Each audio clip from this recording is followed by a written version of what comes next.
Hello, my name is Alexander Fedorov, and we are going to talk about license management for Eclipse products. It's not about source code licenses or binary licenses like EPL2 or others. It's rather about usage constraints.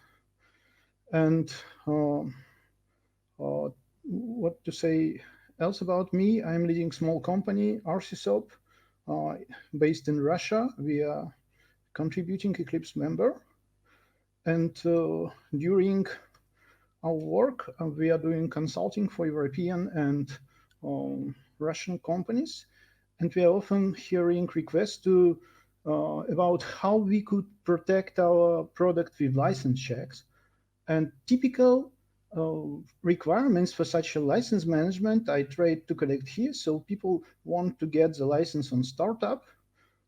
They would like to support some evaluation, and maybe they have different editions for full features for some particular features or some particular market. They have RCPs, IDs, and headless tools, and they think about uh, typically from not locked. They start from not locked, but then they think about floating. So then they ask me, can I recommend something? Well, I'm in little concerns because I have an experience of integrating commercial solution for Eclipse product, and there are great solution on market.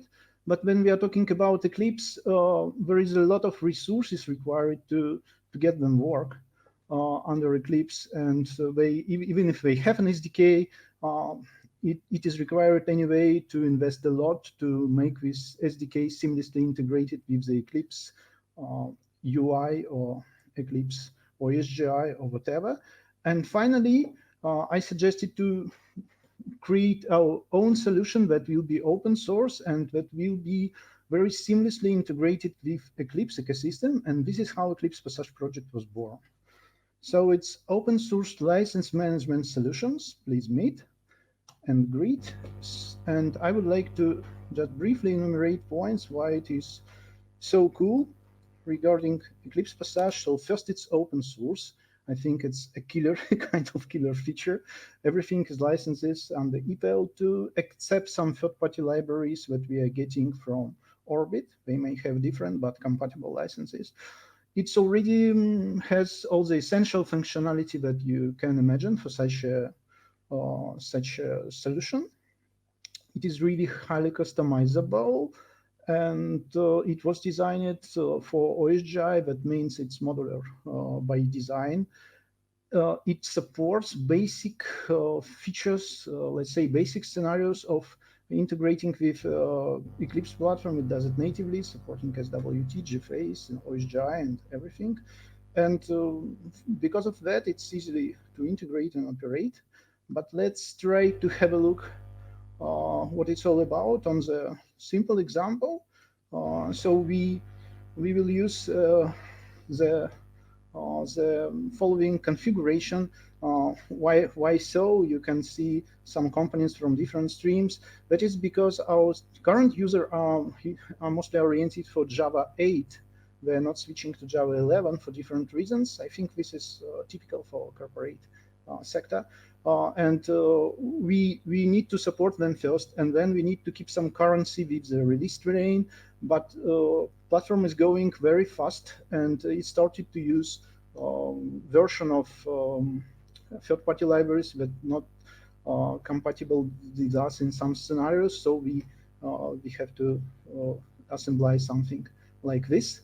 But of course, we can create a working Eclipse Passage distribution for every composition of your target platform. It just requires some resources. So you can request such things. So we integrated that to Eclipse PD, and we have a special templates how to create licenses RCP. That is, you can see them. It's very familiar with what you have typically in PD, and this is a part of Eclipse for RCP and RAP development package already for some years. So first we will, when we create and run this application, we will see the first screen that says it is protected by Eclipse Passage and you don't have a license for that. This is to show what we do on startup hook, and then we will see the application itself. So it's uh, about our life, yes, journey, about good and evil. And as usual, evil is for free, and some, you know, good putting things to good shape requires more energy, and it is not for free. But we are not talking about money. Who knows what good which will ask to pay? It is just constrained. And here, how Passage goes to action. So we demonstrated an example for just RCP, but of course it could be IDE, it could be headless or whatever. So let's see how it works and what developers need to do. We collect the developers needs to define what to protect.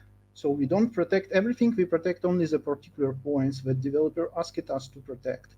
And here we have two basic ways that comes out of the box. Of course, you can implement anyway, collect that requirements from, I don't know, from weather, from internet, or from whatever, or hardcode them. Here we declaring the requirement that is equal to product identifier, and seeing it, Passage knows that we would like to check the product startup scenario.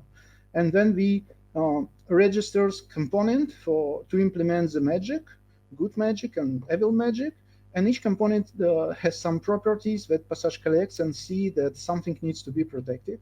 And you can see that good witch restriction level is fatal. That means everything will be just destroyed if you have no license. And the evil restriction level is information. That means we will check your license, but you're free to go through it. We will just notify you that something is under Passage protection. So we are very flexible.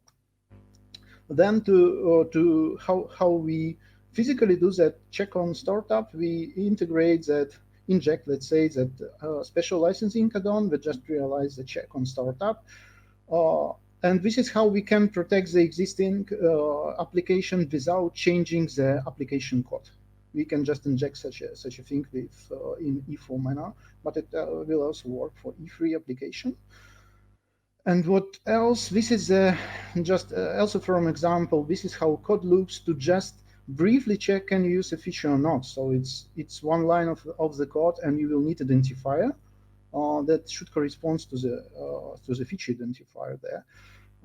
I would say this is it, but it was so in the first version of Passage. But then we realized that the configurability is great, all the OSGI dynamic components and extension point and everything, but we have no good control who's contributing what. And we decided to introduce a kind of seal. So we asking to the system to have only one and only one framework supplier with all the configuration, and that will protect us from being changed on runtime. Of course, it is protected as far as OSGI protects us, as far as Java protects us, but this is a bit different story. So currently it requires also to create that kind of seal. It's not a big deal. It's all about reusing the existing classes. So let's have a look on big picture, because why I'm saying big picture, because the Passage is not only the runtime library, it's the solution to provide license management for you. And we have a number of components that helps to implement that.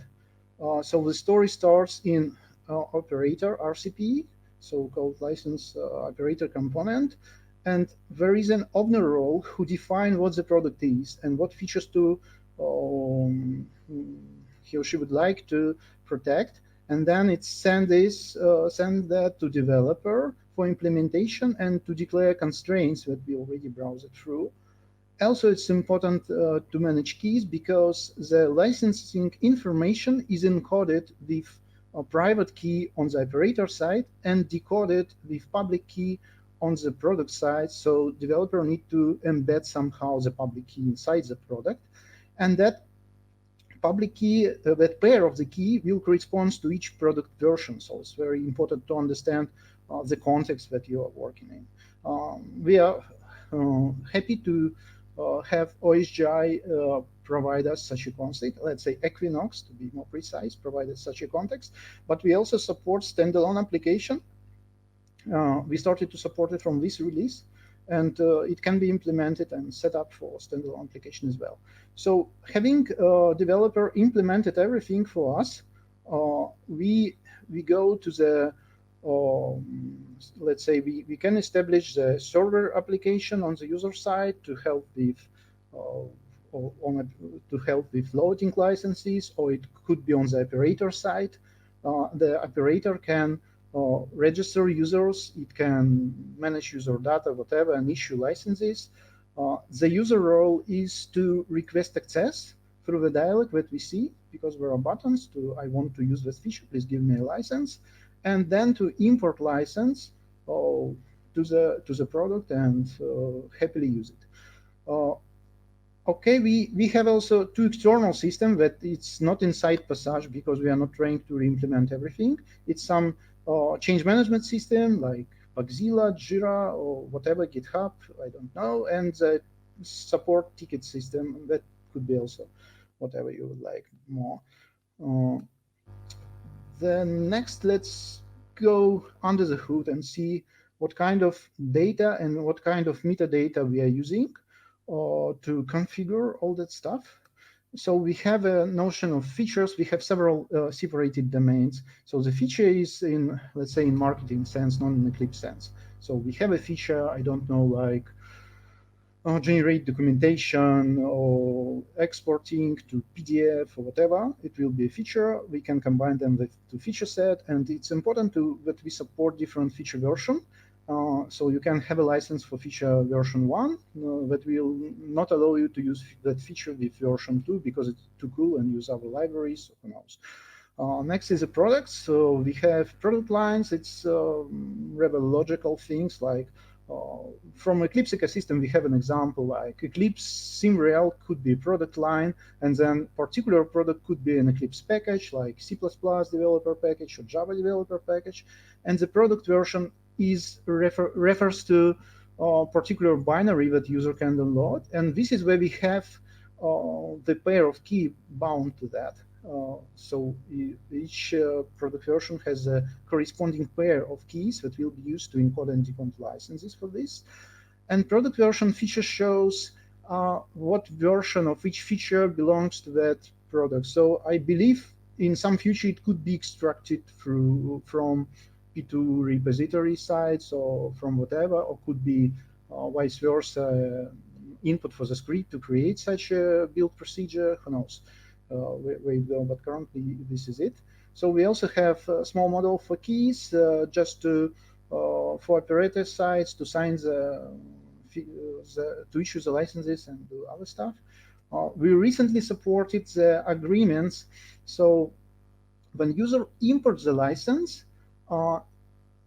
it is required to accept the license agreements that are attached either to feature or to particular feature or to product at the wall or to all of them. So it's very similar what you see in Eclipse update installation wizard. And maybe some of you know that P2 use internally some notion of license manager. So it's could be one of alternative implementation of license manager for P2 based on Passage. Or just that could look similar, but I think you have got the idea. So the next is users. It was very simple before we started to support floating, because for that we will need to have some user groups who is allowed to use the license from the pool and so on. The rest is more or less simple. We associate the evaluation type and expression with each user to just make the operator work more easy. What do I mean? That you can have for every user some associated hardware information, for example, that will be substituted automatically when you issue the license. The licenses domain is a bit, yes, is a bit more rich, because we have license plans. That license plans is to model things like academic use and evaluation licenses and things like that. So each license plan has a license plan feature that reference the real feature from the product. I would say, real functionality protected one from the product. And then it is used a kind of template for the license pack, and license pack contains a number of license grants.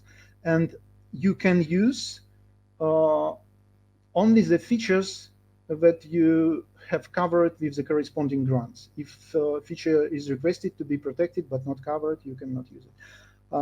So there is some information regarding the product we are talking about, the evaluation instruction, how to check that you really can use it, about validity period, and that we have also a signature that let us understand who issued the license and what is the region of that license, and to set up billing on operator side and so on. So for floating, we need a bit more information, because to configure floating, we have to create more files than just one license pack. We need to create information how to connect, we need to verify that, and so on. So it's a bit more, but the idea is very similar, and they have physical common interfaces. I'm just not showing them on the same diagram to be more readable. And what is also important to know is that Passage, if you remember that call new Eclipse Passage can use, uh, it it every time it goes through the access cycle, so-called access cycle. So it tries to see, can you really use the functionality that was requested. So how it goes, you always operate in some configuration. To be simple, it's a pair of product identifier and product version. In Equinox environment, you always have an application that can give you identifier and version. In standalone environment, you need to model that, implement that in the way you like, but it's also always possible to understand what it's all about. So we have requirement resolver on the right side, and that requirement resolver goes through all the registered requirement sources.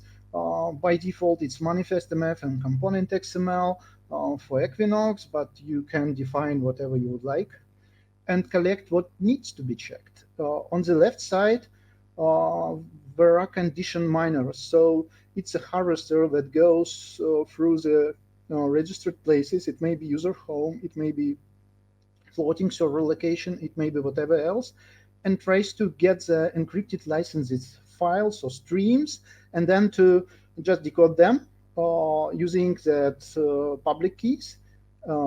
So we have extracted condition and resolved requirement. Then that extracted condition needs to be evaluated according to your real environment. That means according to your hardware, or according to whatever your license asks to be evaluated before allowing to use that.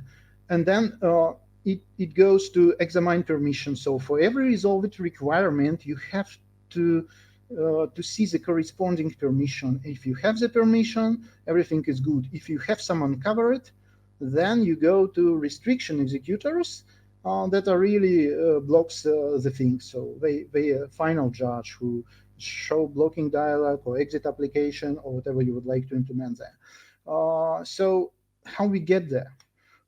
We started the project about 3 EclipseCons ago. Yeah, it was started on EclipseCon.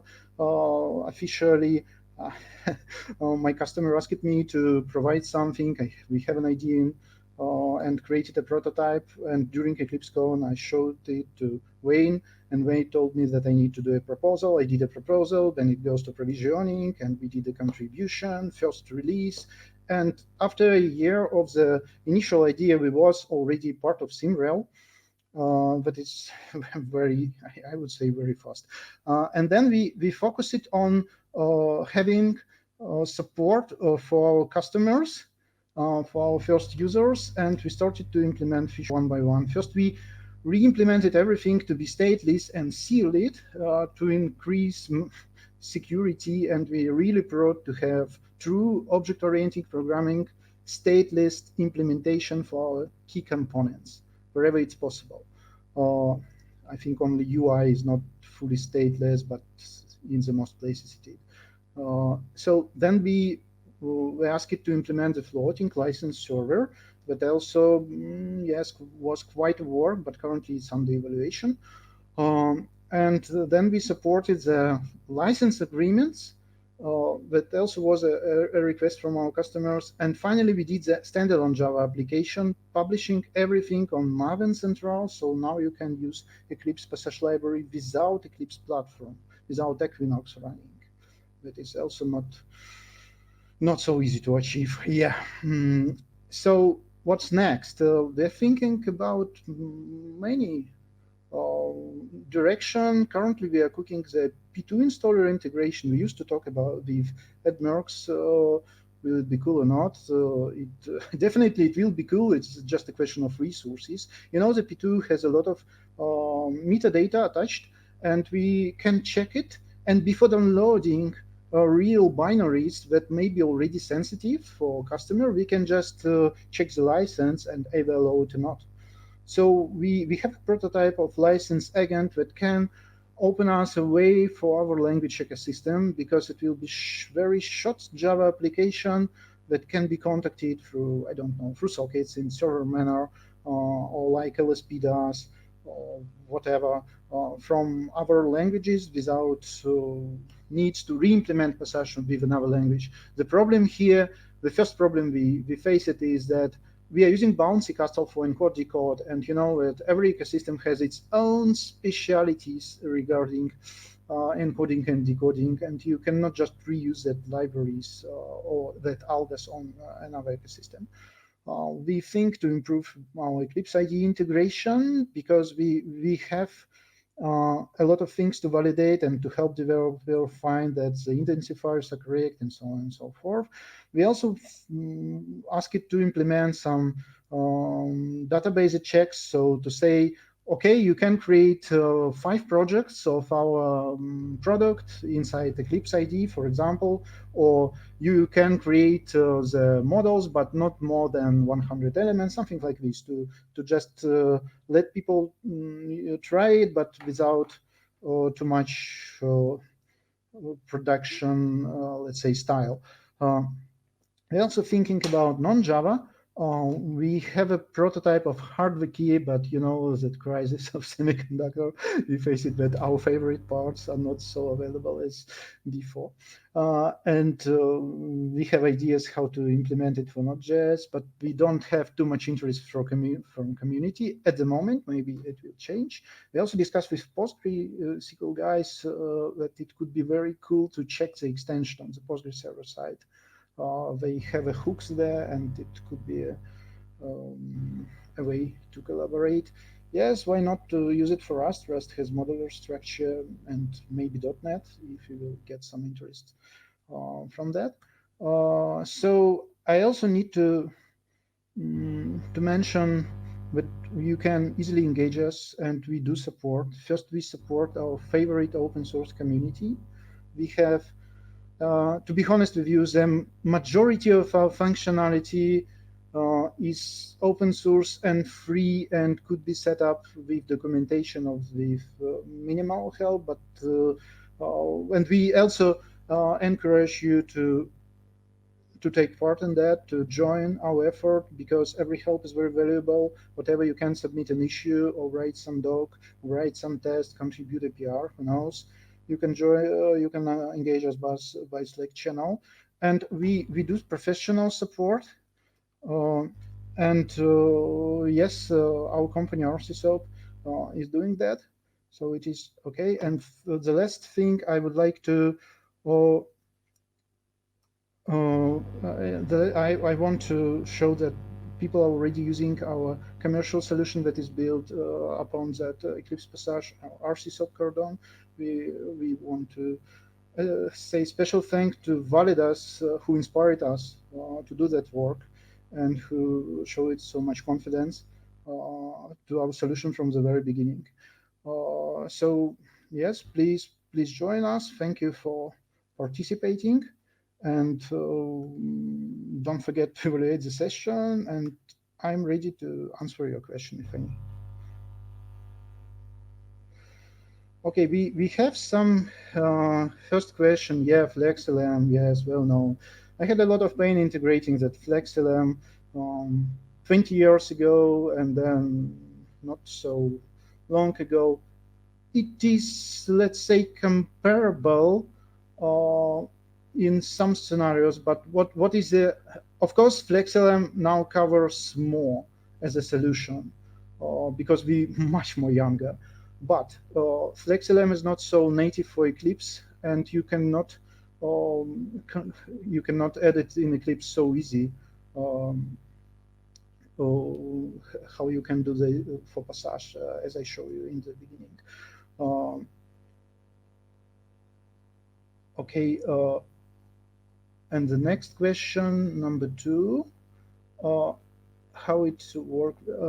Well, it doesn't work at the moment, but it can do either through agent that is deployed somewhere near. In that case, we will need a small GRI available, or we can think about implementing the access cycle with Node.js. It's also a way to do that. But what is good that all the rest of the ecosystem, except the runtime, could be used.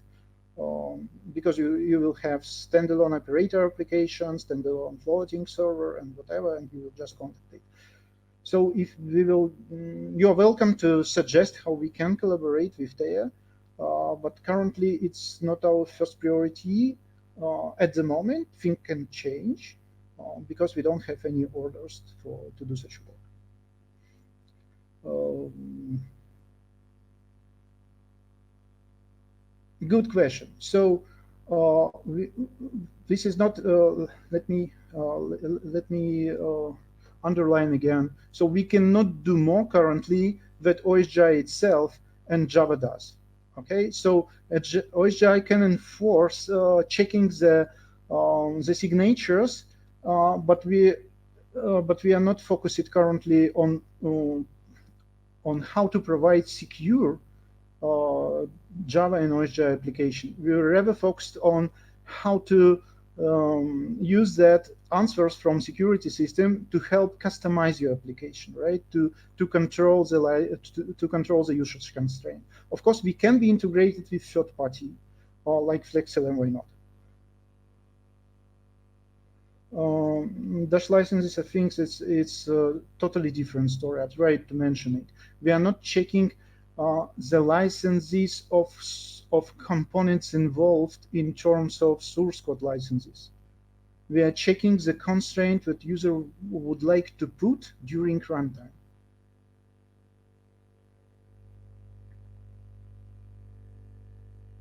So we can integrate with Dash with okay.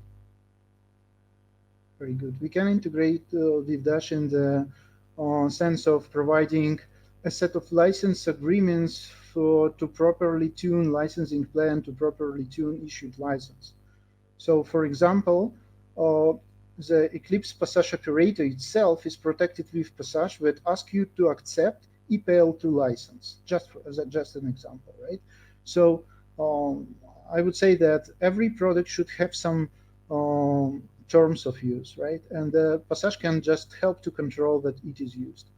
Of course, we have in some plan, switching back to your question regarding security, we was contacted by some company and they asked it, can you assure that nobody will be hacked if Passage is armed? Of course not at the moment, because I don't think that way to protect Java application ever exists, to be honest. Only if you execute it in some very, very custom hardware that is protected by you, so everything else could be compromised.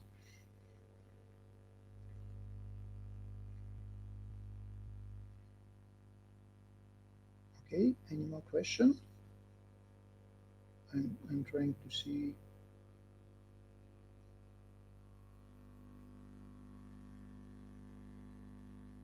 Okay, nothing more. So then, thank you again. Thank you again.